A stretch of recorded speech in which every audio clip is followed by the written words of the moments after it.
విశాఖలోని భైరవ స్వామి దేవాలయానికి పెద్ద సంఖ్యలో భక్తులు వస్తూ ఉంటారు.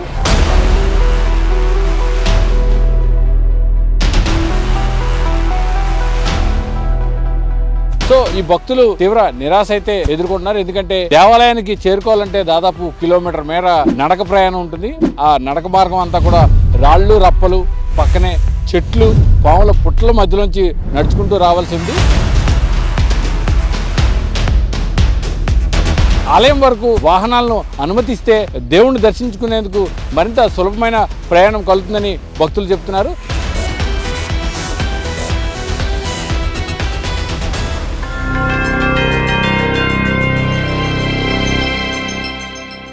Welcome to Politicos media.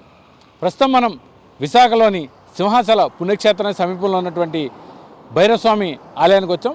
So ఈ భైరవస్వామి ఆలయం వద్ద లోపలికి వెళ్లకుండా అటవీశాఖ అధికారులు గేట్లు వేశారు. సో భక్తులందరూ కూడా ఎంతో దూరం నుంచి, ఉత్తరాంధ్ర నుంచి కాకుండా ఒరిస్సా నుంచి కూడా పెద్ద సంఖ్యలో భక్తులు వస్తూ ఇక్కడ రోడ్డు మీద నుంచే ఆటోలు కానివ్వండి, బైకులు కానివ్వండి, కార్లు కానివ్వండి ఇక్కడే వదిలేసి లోపలికి కిలోమీటర్ పైగా ఉన్నటువంటి ఈ రోడ్డు మార్గంలో నడిచే లోపలికి వెళ్ళి దర్శనం చేసుకోవాల్సిన పరిస్థితి ఉంది. ఆ రోడ్డు అంతా కూడా రాళ్ళు రప్పలు, పక్కనే ఉన్న కొండలు, చెట్లు, పాముల తాలూకు పుట్టల మధ్యలోంచి నడుచుకుంటూ వెళ్ళాలి. సో ఇది కొంచెం డేంజరసే. అంటే రోడ్డు అవకాశం ఉన్నా కూడా లోపలికి వెళ్ళట్లేదని భక్తులు ఆగ్రహం వ్యక్తం చేస్తున్నారు. సో మనం కూడా లోపలికి వెళ్ళి భక్తుల వారి యొక్క అభిప్రాయాలని తెలుసుకుందాం. వరాహలక్ష్మి నరసింహస్వామి టెంపుల్ 11వ శతాబ్దంలో గజపతి రూలర్స్ చేత నిర్మింపబడింది. అంటే సుమారుగా 10 శతాబ్దాలు అయ్యింది. 1000 సంవత్సరాల చరిత్ర ఉన్న గుడి సింహాచలం శ్రీ వరాహలక్ష్మి నరసింహస్వామి టెంపుల్. ఆ భగవంతుడు, ఆ సాక్షాత్ శ్రీ మహావిష్ణువు అవతారమైన వరాహలక్ష్మి నరసింహస్వామి క్షేత్రపాలకుడు భైరవ స్వామి. ఇక్కడికి ఈ భగవంతుడు ఉత్తరాంధ్రకు లేదో ఆంధ్రాకు ఆరాధ్య దైవం కాదు. ఒడిస్సా నుంచి కూడా వేలాది మంది, లక్షలాది మంది భక్తులు ప్రతి సంవత్సరం వచ్చి మన ఆంధ్ర హిందువులు ఫాలో అయినా అవ్వకపోయినా ముందు క్షేత్రపాలకుడు దర్శనం చేసుకొని భగవంతుడి దగ్గరికి వెళ్ళి దర్శనం చేసుకోవడం ఒడిస్సా ప్రజలు కూడా ఇది ఆనవాయితీ. ఎందుకు? గజపతి రూలర్స్, గజపతి ఎంపరర్స్ ఒడిస్సా, మనం ఈ రాజ్యం ఒడిస్సాలో ఉండేటప్పుడు అక్కడి నుంచి ఇది ఏలుబడి జరిగినప్పుడు నిర్మింపబడిన టెంపుల్. మనకి ఎండోమెంట్ డిపార్ట్మెంట్ కానీ, ఫారెస్ట్ డిపార్ట్మెంట్ కానీ, గవర్నమెంట్ ఆఫ్ ఇండియా కానీ వచ్చి 75 ఇయర్స్ అవుతుంది. 1000 సంవత్సరాల క్రితం ఉన్న గుడి మీరు ఈ ఒక్క టెంపులే కాదు, దీనికి ఏదో వైల్డ్ లైఫ్ శాంక్చురీ అని చెప్పి ఆపుతున్నారు. ఇది పక్షులకి, జంతువులకి ఇబ్బంది కలుగుతుందని మనుషులకి ఇబ్బంది కలిగిస్తున్నారు. కిలోమీటర్ ముందు ఆపేశాడు. కిలోమీటర్ ఒక వికలాంగులు కానీ, సీనియర్ సిటిజన్ కానీ నడవాలంటే ఈ రోడ్డు మీద ఎంత ఇబ్బంది. సో ఎప్పుడు లేనిది ఇప్పుడే ఎందుకు? 2002లో వైల్డ్ లైఫ్ శాంక్చురీ ఏదో సెక్షన్ 18 కింద, ప్రిలిమినరీ యాక్ట్ కింద ఏదో దీనికి ఏదో వైల్డ్ లైఫ్ శాంక్చురీలో ఈ ల్యాండ్ పెట్టారు. కానీ మనకున్న, మీరు గమనిస్తే తిరుపతి తిరుమల దేవస్థానంకు ఉన్న రోడ్స్ కానీ, శ్రీశైలంకి ఉన్న రోడ్స్ కానీ, మీరు ఏ రోడ్స్ చూసినా అసలు హిందూ దేవాలయాలు మీరు ఎక్కడ చూసినా ఫారెస్ట్ కొండల మీద, ఫారెస్ట్ డిపార్ట్మెంట్ల మీద ఉంటుంది. ఎక్కడా లేని రూలు ఎక్కడేంటండి? కావాలని హిందువుల్ని ఇబ్బంది పెట్టడానికి వాళ్ళు ఫారెస్ట్ డిపార్ట్మెంట్ చేస్తున్న పని. దీనికి మేము లోకల్ ఎమ్మెల్యే దృష్టి కూడా తీసుకెళ్లాలనుకుంటున్నాం. ఫారెస్ట్ డిపార్ట్మెంట్ మీద కంప్లైంట్ చేయాలనుకుంటున్నాం. ఇది deputy CM, local MLA Ganta Srinivasarao గారి ద్వారా డిప్యూటీ సీఎం గారిని కలిసి ఈ ఎంత ఇబ్బంది కలుగుతుంది అనేది వాళ్ళ నోటీసులోకి తీసుకెళ్ళి దీనికి ఇమీడియట్గా దీనికంటూ ఒక రెమెడీ, దీనికి ఏంటి బ్యాటరీ కార్స్ పెడతారా, లేకపోతే దీనికి ఆల్టర్నేటివ్ ఏంటి, భక్తులు అక్కడి వరకు వెళ్ళాలి. ఇప్పుడు పూజారులు కూడా భక్తులు తీసుకొచ్చే ప్రసాదాలు కానీ, ఆ గుమ్మడికాయ కానీ, ఇంక ఇతరతరు కానీ మళ్ళీ అది వెనక్కి తీసుకెళ్ళడానికి కూడా మళ్ళీ కిలోమీటర్ మోసుకు రావాల్సి వస్తుంది. చాలామంది భక్తులు తగ్గిపోయారు. కావాలని హిందూ మనోభావాలు తగ్గించడానికి వీళ్ళు చేసే పని ఇది. సో దీన్ని భారతీయ జనతా పార్టీ నిరంకుశంగా దీన్ని ఖండిస్తూ ఉంది. మనం చెప్పుకునేది, చేసుకునేది ఒకటే, హిందువులందరూ ఐక్యతగా ఉండాలి. ఈ నెల రోజులు పడుతుందా, 10 రోజులు పడుతుందా మనం చెప్పలేము. అవసరం అనుకుంటే అమరావతికి వెళ్ళి అయినా సరే మనం అక్కడ అందరం కలిసి ముఖ్యమంత్రి గారికి గ్రీవెన్స్లో పెట్టి మనం ఒక సబ్మిషన్ ఇవ్వాలని మేము అనుకుంటున్నాం. Thank you very much. నాకు తెలుసున్న వరకు అయితే 35 ఇయర్స్ నుంచి గుడికి వస్తున్నాం. మీ చిన్నప్పటి నుంచి కూడా మీ గుడికి వస్తున్నాం. అప్పటికి ఇప్పటికీ కూడా ఈ రోడ్డు ఇలాగే ఉంది. రోడ్డులో ఏ మార్పు లేదు. కానీ ఈ గుడికి ప్రతి నెల అమావాస్య రోజున 1,00,000 మంది దాకా వస్తుంటారు. 50,000 నుంచి వస్తుంది. ఒక డేట్ ఉంటుందండి. ఆ డేట్లోనండి 30,000 నుంచి 50,000 దాకా ఒకసారి వస్తుంటారు. ఒక్కొక్క నెల సంవత్సరంలోనే 70,000-80,000 వచ్చేది 2 డేట్లు ఉంటాయండి మనకి. ఈ 12 నెలలు 2 డేట్లు ఉంటాయి. ఏదో నెల వస్తుంటుంది అనమాట. ఆ డేట్లలో కూడా మనకు కూడా అంటే ఏ విషయం సరే చెప్పాలంటే 60,000-70,000 మంది వచ్చి జనాల్లోని కొద్ది ఇబ్బంది పెడుతున్నారంటే చాలామంది వికలాంగులు ఉన్నారండి. దేవుడిని నమ్ముకొని వచ్చే వికలాంగులకి చాలా ఇబ్బంది అవుతుంది. దాన్ని మీరు దృష్టిలో పెట్టుకొని ప్రభుత్వం వినఫం చేసేది ఏంటంటే లోకల్ ఎమ్మెల్యే గారికి గంటా శ్రీనివాస గారు కానీ, మన డిప్యూటీ సీఎం గారు కానీ, చంద్రబాబు నాయుడు గారు కానీ ఈ రోడ్డు కొత్త మాకు ఇవ్వాలని మేము ఫారెస్ట్ ఆఫీసర్ని కూడా కోరుకునేది అదే. హిందూ మనోభావాలను దెబ్బతీయకుండా ఉండాలని మా కోరిక అంతే. అందుకంటే మేమీ కాదు అది. అందుకే నమస్కారం. చెప్పండి, మీరు ఎక్కడి నుంచి వచ్చారు? మేము వచ్చాం భువనేశ్వర్ నుంచి. భువనేశ్వర్ నుంచి వచ్చారా? భువనేశ్వర్ నుంచి వచ్చినాం. భువనేశ్వర్ వచ్చాం. 2001లో వస్తాడికి బళ్ళు వస్తున్నాం. హోటల్ వీటలు వస్తాము. హోటల్ పూజ చేసుకొని వస్తున్నాం. ఈసారి శుభ్రత ఇట్లేదు. బయట పిల్లలతో వచ్చాము, కుటుంబంతో ఫ్యామిలీతో వచ్చాము. హోటల్ బయట వచ్చి నడుచుకుని వస్తానికి ఈసారి బాగా తాగుతుంది. ఎందుకు రోడ్డు వీటి అయితే ఎవరో బాగుతుంది అనుకుని మాకు నమ్మకం ఉందని మేము అనుకుంటున్నాం. అది అంటే ప్రతి సంవత్సరం వస్తారా మీరు? ప్రతి సంవత్సరం అంతా ఎప్పుడు మనసుకు ఇదైతే వెళ్తే వచ్చి దర్శనం చేసుకుని వెళ్తుంటాం అనమాట. వచ్చి చేసుకుని పిల్లలతో కుటుంబంతో వచ్చున్నాం. ఇప్పుడు 15-16 మంది వచ్చున్నాము. అందుకే ఇప్పుడు భైరవస్వామి దర్శనం అయ్యాక సింహాచలం వెళ్తాం. సింహాచలం భైరవ దర్శనం అయితే సింహాచలం వెళ్తాము. తిరుపతి వెళ్ళాము. తిరుపతి వచ్చాము. ఇక్కడికి డైరెక్ట్ భైరవస్వామి కూడా వచ్చాము. ఇప్పుడు నుంచి ఇక్కడ నుంచి వెళ్తాము డైరెక్ట్ సింహాచలము. సో ఎలా ఉంది ఇక్కడ గుడి వాతావరణం? బాగుంది, పర్వాలేదు, బాగుంది, చాలా బాగుంది. మన మెయిన్ అవుతుంది రోడ్ లేదు, బిత్తర చాలా దూరం అయిపోతుంది. చాలా దూరం అయిపోతుంది. బళ్ళు కానీ నొప్పుకొచ్చినా బాగున్నాం. పలాస నుండి వచ్చామండి. పలాస నుంచి వచ్చారు. ఎలా ఉంది ఇక్కడ? ఇక్కడ బాగుందండి. రోడ్డు ఒకటి ఉంటే బాగుంటుంది.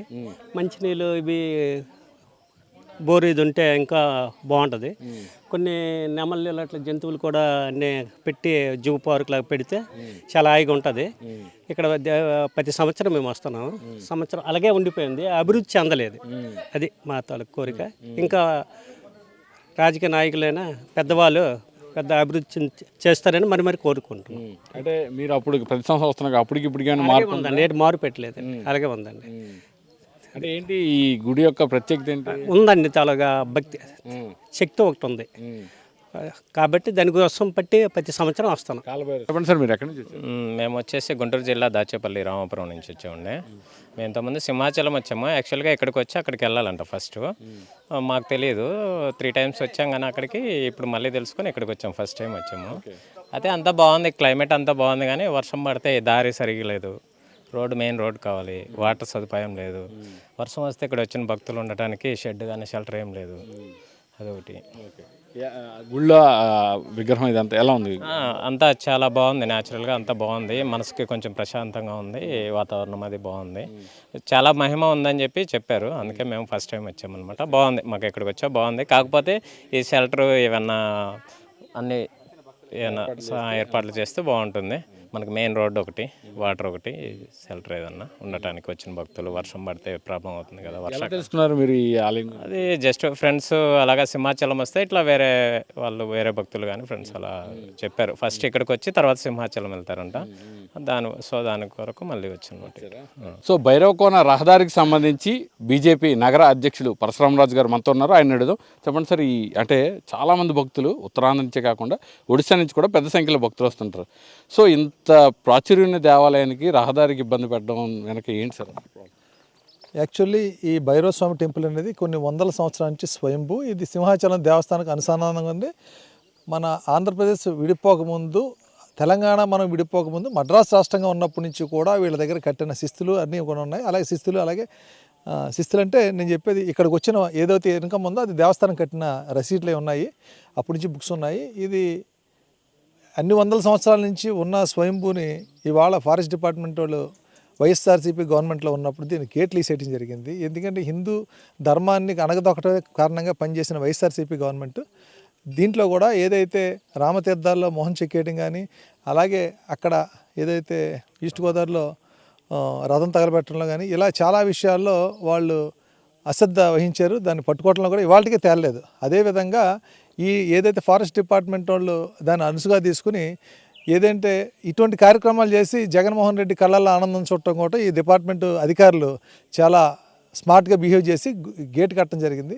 ఈ యాక్చువల్లీ ఈ ల్యాండ్ అనేది పూర్వం నుంచి వస్తున్న విజయనగర సామ్రాజ్యం వారిది. ఈ ల్యాండ్స్ ఇవన్నీ సింహాచలం దేవస్థానంకి ఇచ్చినా ఫారెస్ట్కి ఇచ్చినా ఈ సుమారు 17,660 ఎకరాలు వైల్డ్ లైఫ్ శాంచురీ ఉంది. అలాగే ఫారెస్ట్ ఉంది. ఈ దీంట్లో ఈ వచ్చే దారి అయితే ఏదైతే ఉందో అది ఇక్కడి నుంచి ఒక 1000 మీటర్ల దూరం, మనం అడిగేది 6 మీటర్ల వెడల్పు, 1000 మీటర్ల దూరం, అంటే 18 అడుగుల దారి అడుగుతున్నాం ఈ టెంపుల్ రావటానికి.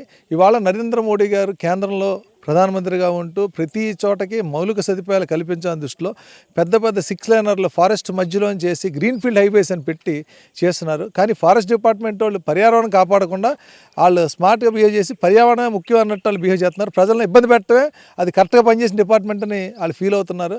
ప్రజలను ఇబ్బంది పెట్టే విధంగా వాళ్ళు పనిచేయకూడదు. ఎందుకంటే వాళ్ళు ఉన్నది ప్రభుత్వానికి ప్రజలకి అనుసంధానంగా పనిచేయాలి తప్ప వాళ్ళ దగ్గర పెన్ ఉంది కదా మా ఇష్టం వచ్చినట్టు రాస్తా ఉంటే కుదరదు. జీవోలోనే గెజెట్లోనే దాని ప్రకారం వర్తించాలి తప్ప వాళ్ళు ఇష్టం చేయకూడదు. నేను చాలా రకాల ఆర్టీఎల్ పెట్టాను, అన్నీ కూడా పేపర్లు మీకు సబ్మిట్ చేస్తాను. ఆ సబ్మిట్ చేసిన ప్రకారం ఇది ఏదైతే ఉందో దీని సెక్షన్ 18 అయింది. 2002లో వైల్డ్ లైఫ్ శాంచురీ ప్రకారం దీన్ని డిక్లేర్ చేయడం జరిగింది. దాంట్లో జంతువులు ఉన్నాయా లేదని చూడకుండా వాళ్ళు ఇష్టం వచ్చినట్టు ప్రవర్తించి సిటీ సెంటర్లో వైల్డ్ లైఫ్ శాంచురీ అనేది ఉండదు. మీరు చూసేవారు గతంలో లేళ్ళు స్పెషల్ యాక్షనర్కి వచ్చింది ఇలా వచ్చాయని చెప్పి. ఏదైతే ఇప్పుడు రహదారి వస్తున్నామో ఈ రహదారికి ఒకవైపు ప్రైవేట్ ప్రాపర్టీ ఉంది, ఒకవైపు ఉంది. వీళ్ళు అడిగేది సింహాచలం దేవస్థానం అడిగేది 18 అడుగులు. వీళ్ళు యాక్చువల్లీ దీనికి ల్యాండ్ డైవర్ఫికేషన్ అంటారు. ఈ డైవర్ఫికేషన్ ఏం చేస్తారంటే ఈ ల్యాండ్ ఏదైతే ఉందో దీనికి 1+1 ఇక్కడ ఎకరం ల్యాండ్ ఇస్తే ఒక ల్యాండ్ ప్రైవేట్ ప్రాపర్టీ కానీ గవర్నమెంట్ అయితే గవర్నమెంట్ ఏ డిపార్ట్మెంట్ తీసుకుంటే ఆ డిపార్ట్మెంట్ నుంచి ఆ ల్యాండ్ వీళ్ళకి బదిలీ చేయడం జరుగుతుంది. అలా కాకుండా ఇది వైల్డ్ లైఫ్ శాంచురీ అయితే మిటేషన్ అంటారు. మిటేషన్ పాలసీ ప్రకారం వీళ్ళు ప్రపోజల్ పంపించాలి. ఇది పంపిస్తే కేంద్రంలో ఉన్న మా భారతీయ జనతా పార్టీ నాయకులతో మాట్లాడి అలాగే పురంధరేశ్వరితో మాట్లాడి దాన్ని డైవర్ఫికేషన్ చేయించి ఈ ల్యాండ్ ఏదైతే ఉందో ల్యాండ్ టు ల్యాండ్ కింద ఇప్పించే విధంగా మేమంతా కృషి చేస్తాం. కానీ అదేం పట్టకుండా ఫైల్ ప్రాసెస్ చేయకుండా గేట్లు వేసేసి భక్తులను ఇబ్బంది పెడుతూ ఇక్కడ చూస్తే చూడండి ఇప్పుడు వర్షం వస్తే నిలువ నీడంటూ లేదు. అలాగే క్యూ లైన్లు పెట్టడానికి వాళ్ళు ప్రైవేట్గా ఫెన్సింగ్ వేస్తే ఫెన్సింగ్ పీకేశారు. దానివల్ల వైల్డ్ లైఫ్ ఏం ఇబ్బంది అవుతుందో నాకు అర్థం అవ్వట్లేదు. ప్లస్ ఇప్పుడు ఉందో ఏదైతే పీకేసిన ఫెన్సింగ్ ఉందో అదంతా కూడా ఫారెస్ట్ ల్యాండ్, అది వైల్డ్ లైఫ్ కాదు. దారి మాత్రం వైల్డ్ లైఫ్. ఏదైతే వైల్డ్ లైఫ్ దారి అని చెప్తున్నామో దాని ఆనుకుని ఒక సైడ్ అంతా కూడా ప్రైవేట్ ప్రాపర్టీ ఉంది. ఈ 18 అడుగులు ఏదైతే ఉందో సుమారు ఇది లెక్కేస్తే మనకి 50 సెంట్లు, అంటే ఎకరం కూడా కాదు. ఆ 50 సెంట్లు ఇక్కడ 15 సెంట్లు కానీ 65 సెంట్లు భూమి ల్యాండ్ టు ల్యాండ్ కింద ఇస్తే భక్తులకి ఇబ్బంది ఉండదు, గుడి బాగుంటుంది ప్రచన్యం. అదేం ఆలోచించకుండా వాళ్ళు గేట్లు వేసేసి వాళ్ళు చాలా రకాల ఇబ్బంది పెట్టి ఇక్కడ మంచినీళ్ళు దొరకవు, ఇక్కడ ఏ రకమైన సదుపాయాలు వచ్చిన భక్తులు దొరక విధంగా ప్రయత్నిస్తారు.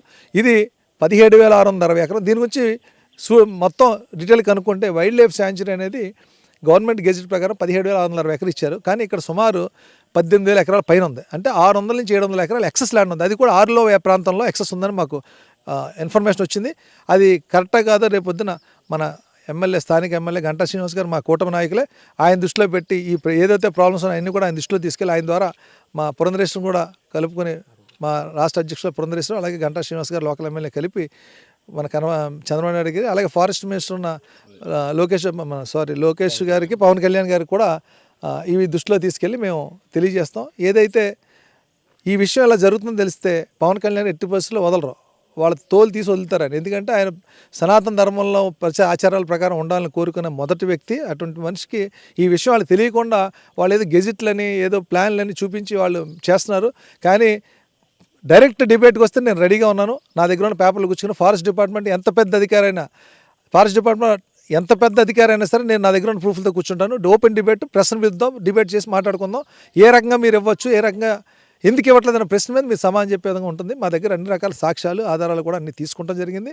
ఇది ఏదైతే దబ్బందెల్ల రోడ్డు ఉందో దబ్బందెల్ల రోడ్డు కూడా ఫారెస్ట్లో ఉంది. ఇవాళకి దానికి ఆదరేషన్ ఇవ్వలేదు. ఇవాళకి వాళ్ళు ఏం చేయాలని సరే డిపార్ట్మెంట్ని అడగాలి. అన్నీ కూడా వాళ్ళు గుప్పిట్లో పెట్టుకుని వాళ్ళు ప్రజలకు ఇబ్బంది పెట్టే విధంగా ఫారెస్ట్ డిపార్ట్మెంట్ పనిచేస్తుంది. అది కూడా గత సంవత్సరంన్నరగా ఇది ఇబ్బంది పెడుతున్నారు. సో వైసీపీ ప్రభుత్వం పోయింది. అధికారులు మీరు గుర్తుంచుకోండి, ఇది కూటమి ప్రభుత్వం, ఇటువంటి విషయాలకి తావివ్వదు. అది గుర్తుంచుకొని మీరు ప్రవర్తించాలని ఫారెస్ట్ అధికారులు అందరూ కాదు, 2-3 అధికారులు ఉన్నారు గత సంవత్సరంన్నర క్రితం చేసిన వాళ్ళు. ఆ 2-3 అధికారులే దీని మీద కావాలని వాళ్ళ సొంత షో కోసం అంటే పైన ఉన్న జగన్మోహన్ రెడ్డి కళ్ళల్లో ఆనందించకుండా వీళ్ళు ఇక్కడి నుంచి ఈ వ్యవహారాలు చేశారు. ఇవన్నీ కాదు, ఇది కూటమి ప్రభుత్వం. చంద్రబాబు నాయుడు గారిని అలాగే పవన్ కళ్యాణ్ గారు, పురంధరేశ్వరి గారు ఇటువంటి వాటిని దేనికి కూడా తామెవరు. ఇమీడియట్గా మేము మన లోకల్ శాసనసభ్యులు అంశంపై మీరు పవన్ కళ్యాణ్ గారి దృష్టి తీసుకెళ్లేందుకు ఎటువంటి ప్రయత్నాలు చేయబోతున్నారు? ఇప్పుడు అదే లోకల్ ఎమ్మెల్యే గంటా శ్రీనివాస్ గారు ఉన్నారు, ఆయన దగ్గర కలిసి ఈ విషయం అంతా డిస్కస్ చేసి, ఎందుకంటే ఆయన తెలిసి ఈ విషయం ఆయన దృష్టి పట్టుకు ఆయనతో కలుపు. ఎందుకంటే లోకల్ ఎమ్మెల్యే కూటమి సభ్యులు కాబట్టి మేమంతా కలిసే అక్కడికి విజయవాడ వెళ్ళి పురంధరేశ్వరి గారు ఫారెన్ నుంచి వచ్చి రావడం జరిగిందండి. ఆ దృష్టిలో పెట్టి అక్కడి నుంచి పవన్ కళ్యాణ్ కలుస్తాం. పవన్ కళ్యాణ్కి విపులంగా ఎక్స్ప్లెయిన్ చేస్తాం. ఇది ఇచ్చే అధికారం ఫారెస్ట్ డిపార్ట్మెంట్కి ఉంది, దాని విధంగా కృషి చేయాలని. అలాగే ఏదైతే ఈ భక్తుల కోసం వేసిన షెడ్లు కానీ, అలాగే మంచినీళ్ళ ఫెసిలిటీ కానీ, అది కూడా టెంపరీ షెడ్లే, అవి కూడా తీయించకూడదు. అది వేయించే విధంగా కృషి చేస్తామని చెప్తున్నాం. సో మన దగ్గర కొందరు బీజేపీకి చెందిన నాయకులు ఉన్నారు, వారిని అడుగుదాం. చెప్పండి, మీరు ఇవాళ ఎందుకు ఇక్కడ ధర్నా చేయాల్సిన పరిస్థితి? సనాతన భారతీయ ధర్మానికి జయమగుగాక. మేము విశ్వ హిందూ పరిషత్ తరపున ఈరోజు భైరవ స్వామి దేవాలయం యొక్క గేట్లను తొలగించాలనేటటువంటి ఆలోచనతోటి ఈరోజు ప్రభుత్వానికి ఇది తెలియాలి అనేటటువంటి లక్ష్యంతో బీజేపీ చేపట్టినటువంటి కార్యక్రమంలో మేము భాగస్వాములు అయ్యాం విశ్వ హిందూ పరిషత్ తరపున. ప్రధానంగా ఏంటంటే కాలభైరవ స్వామి ఇది పిలిస్తే పలికేటటువంటి క్షేత్రం. వరాహలక్ష్మీ నరసింహస్వామిని దర్శించుకోవాలనుకుంటే ముందుగా కాలభైరవ స్వామి యొక్క అనుగ్రహాన్ని పొంది ఈయన దగ్గర మనకు ఉండేటటువంటి కష్టాలను చెప్పుకుంటుంటే అది స్వామి యొక్క అనుగ్రహంతో భక్తుల యొక్క కోరికలను నెరవేరుస్తున్నటువంటి అంత శక్తివంతమైనటువంటి కేంద్రం ఇది. అటువంటి కేంద్రాన్ని గత ప్రభుత్వం మత ప్రాతిపదికన ఇక్కడ ఎప్పుడో ఎన్నో సంవత్సరాల నుంచి అటవీ శాఖలో ఉన్నా కానీ ఈ గేటును తీసుకొని వచ్చి కొత్తగా గత ప్రభుత్వం గేటును పెట్టేసి భక్తులందరినీ కూడా స్వామివారి దర్శనానికి రానివ్వకుండా అడ్డుకోవడం జరిగింది. కానీ హిందూ ధర్మానికి వ్యతిరేకంగా హిందూ దేవాలయాల కూల్చివేతలు, హిందూ ధర్మానికి వ్యతిరేకమైనటువంటి కార్యక్రమాలు చేపట్టబట్టే ఈ హిందూ ప్రజలందరూ కూడా గత ప్రభుత్వాన్ని తరిమి ఇప్పుడు ఉండేటటువంటి కొత్త ప్రభుత్వానికి అవకాశం ఇచ్చారు. కానీ ఈ ప్రభుత్వంలో ఈ ఫారెస్ట్ డిపార్ట్మెంట్కి సంబంధించినటువంటి ముఖ్య మంత్రివర్యులు అయినటువంటి ఉప ముఖ్యమంత్రి వర్యులు సనాతన ధర్మాన్ని నిత్యం పలుకుతూ ఉంటారు. అటువంటి నాయకులు కూడా సంవత్సరం అయిపోయినా కానీ ఇంతవరకు సింహాచలంలో ఉండేటటువంటి భైరవ స్వామి దేవాలయం యొక్క గేట్లు తెరిపించాలనేటటువంటి ఆలోచన వీళ్ళకి రాలేదా? లేకపోతే అసలు ఇది సమస్య కాదు మనకెందుకని అనుకుంటున్నారా? చిన్న చిన్న గ్రామాలన్నింటినీ కూడా అభివృద్ధి పరుస్తున్నారే సొంత డబ్బులు ఇచ్చి ఉప ముఖ్యమంత్రి వర్యులు. ఇక్కడ డబ్బులు ఇవ్వాల్సిన అవసరం లేదు, ఒక గేటు తెరిపించాలి. గేటు తెరిపించి హిందువుల యొక్క మనోభావాలను కాపాడాలి. హిందువుల మనోభావాలను కాపాడడానికి వీళ్ళు సిద్ధంగా లేరా ఈ ప్రభుత్వం? విశ్వ హిందూ పరిషత్ తరపున మేము ప్రశ్నిస్తున్నాం ఈ ప్రభుత్వానికి. ఒక్కసారి చూడండి, ఈ వర్షం పడితే ఎంత దుర్మార్గ పరిస్థితో. భక్తులకు మనోభావాలు ఆందోళనలు ఉంటాయి. మాకు ఉండేటటువంటి కష్టాల నుండి మమ్మల్ని కాపాడుతాడు భగవంతుడు అనేటువంటి లక్ష్యంతో మేము దండం పెట్టుకోవడానికి వస్తాం. కానీ ఇటువంటి భక్తులను కూడా మీరు ఇబ్బంది కలగజేయడం అంటే ఇది ఎంతవరకు సబబు? ఈ ప్రభుత్వం వెంటనే తక్షణం స్పందించి ఈ గేట్లు తెరిపించాలి. భైరవ స్వామి దర్శనాన్ని హిందూ భక్తులందరికీ కూడాను అందేటట్టుగా చేయాలని విశ్వ హిందూ పరిషత్ తరపున విజ్ఞప్తి చేస్తున్నాం. చూశారుగా, విశాఖలోని భైరవ స్వామి దేవాలయానికి చేరుకునేందుకు భక్తులు పడుతున్న ఇబ్బందులను ప్రభుత్వాలు స్పందించి ఈ భైరవ స్వామి ఆలయానికి చేరుకునే మార్గాన్ని సుగమం చేసేలా రహదారి నిర్మాణం, లేదంటే లోనికి వాహనాలను అనుమతించేలా చేస్తే భక్తుల ప్రయాసలు తగ్గుతాయి.